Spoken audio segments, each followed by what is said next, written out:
Students, स्वागत है आपको अपने चैनल पर। मेरा चैनल है राजेंद्र सिंह लोधी। वीडियो देखने के बाद चैनल को सब्सक्राइब और वीडियो को लाइक ज़रूर करें। चलते हैं स्टूडेंट आज के टॉपिक पर। आज का टॉपिक है वैश्विक लघुत्तम समावर्तक एवं महत्तम समावर्तक। महत्तम समावर्तक वह बड़ी से बड़ी संख्या जिसका उन सभी संख्याओं को पूर्णतः विभाजित कर दे। महत्तम समावर्तक कहलाता है बड़ी से बड़ी संख्या जिसका उन सभी संख्याओं को पूर्णतः विभाजित कर दें। जैसे आप लोगों को बताएं 8, 6 में 8 और 6 का जो महत्तम समावर्तक है वो कितना निकलेगा, मतलब इन दोनों में उसका क्या जाना चाहिए, भाग जाना चाहिए। ऐसी संख्या बड़ी से बड़ी संख्या होती है। जैसे इसमें आप लोगों को देख लिया जाए तो 2 के अलावा 2 चौके 8 और 2 तियां 6 और किसी संख्या का भाग इसमें नहीं जा रहा है। महत्तम समावर्तक ज्ञात करने की 2 विधियां होती हैं। प्रथम विधि होती है गुणनखंड विधि। गुणनखंड विधि होती है, इसको देखते हैं 24 और 32 का अपन मासा ज्ञात कीजिए। तो मासा ज्ञात करते हैं। पहले तो आप लोगों को क्या करना होगा, 24 और 32 के अभाज्य गुणनखंड ज्ञात करना होगा। अभाज्य गुणनखंड क्या कहलाते हैं, अभाज्य संख्याओं से भाग दिया जाता है। अभाज्य संख्याएं भी कहलाती हैं जिनमें स्वयं के अलावा किसी और संख्या का भाग ना जाए। 2 का भाग देते हैं तो देखिए 2 का भाग दिया तो 2 का 24 में भाग दिया तो 12 आ गया। फिर 2 का 12 में भाग दिया तो 6 आ गया। फिर 2 का 3 में भाग दिया तो 3 आ गया।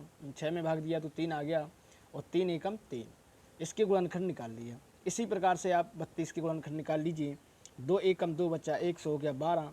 तो 2 छूँ 12। 2 का फिर 16 में भाग दिया, 2 अट्ठे 16, 2 चौके 8 और 2 दूनी 4, 2 एकम 2। अब जो 24 के गुणनखंड निकले वो 24 के सामने लिख दीजिए। जो 32 के गुणनखंड निकले वो 32 के सामने लिख दीजिए।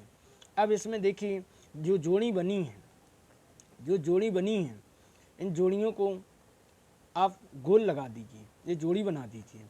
और जो जोड़ी बनी है केवल उन्हीं का गुणा करना है जिनकी जोड़ी बनी है। तो देखिए केवल 2 की जोड़ी, पहली 2 की जोड़ी बनी तो 2 लिख दिया, दूसरी 2 की जोड़ी बनी तो 2 लिख दिया, फिर एक तीसरी जोड़ी बनी। इसके अलावा किसी और संख्या की जोड़ी नहीं बनी है तो इन्हीं का गुणा करिए। 2 दूनी 4 और 4 दूनी 8, तो आपका जो HCF है वो 8 निकल के आ गया है। अब 8 का देखिए, 8 का जो बड़ी से बड़ी संख्या है जो 24 और 32 में भाग जा रहा है 8 का, 8 तीरी 24 और 8 चौका 32। अब देखिए क्या उसमें 9 का, 10 का, 11 का, 12 का, 24 का और किसी संख्या का भाग जा रहा है, 4 का जा रहा है, लेकिन वो 8 से छोटी है। वो अपन को क्या ज्ञात करना था, बड़ी से बड़ी संख्या। इसी प्रकार से अब दूसरी विधि भी होती है इसकी। जो दूसरी विधि है वो है आपकी भाग विधि। भाग विधि से हल करेंगे 24 और 32 में।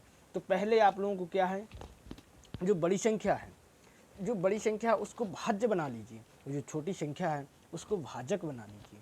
अब भाजक बनाया, 24 में भाग दीजिए कि 32 से ज़्यादा ना हो, तो कितनी बार जाएगा, एक बार जाएगा। तो 32 में से 24 घटा दीजिए, कितना बचेगा, 8 बचेगा। अब 8 का पहाड़ा पड़िए कि 24 से ज़्यादा ना हो, तो 8 तीरी कितना हो जाएगा, 24। यहाँ पे एक टाइप गलत हो गया, 8 तीरी कितना हो जाएगा, 24 होगा। यहाँ पर देखिए जब शेषफल 0 0 आ जाए, जहाँ पर ऐसी प्रकार से आगे चलते जाइए और जहाँ पर शेषफल 0 0 बचे, आपका जहाँ भी शेषफल 0 0 बचे वही आपका क्या है 8, वही उसका जो भाजक है वही उसका उत्तर हो जाएगा, वही उसका आंसर रहेगा।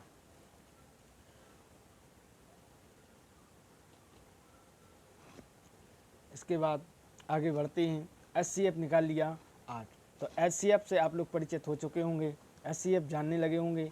इसके बाद दूसरा देखिए, दूसरा है लघुत्तम समावर्तक। वह छोटी से छोटी संख्या जिसमें उन सभी संख्याओं का पूरा पूरा भाग जाए। मतलब जो संख्याएं दी हुई हैं आप लोगों के लिए, जो संख्याएं आप लोगों के लिए दी हुई हैं, उन संख्याओं का एक ऐसी संख्या आएगी कि उन दोनों संख्याओं का भाग जाएगा।